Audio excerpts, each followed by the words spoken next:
बोला बोला बोला। हाई दिन रात बस थ्रेसर धरई बा तो कुल काम हो जाई। अरे थ्रेसर ना धरे ट्रैक्टरवा वाला भगा दे तो कहाँ से आई। और देखा पर कसवा भी लाइन लगैले है। भर सैया हमर बढ़े टेम्परेचर। अरे गर्मी होई।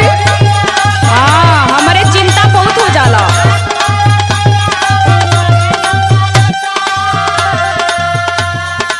कूलर में रहा, कूलर में रात भर सैया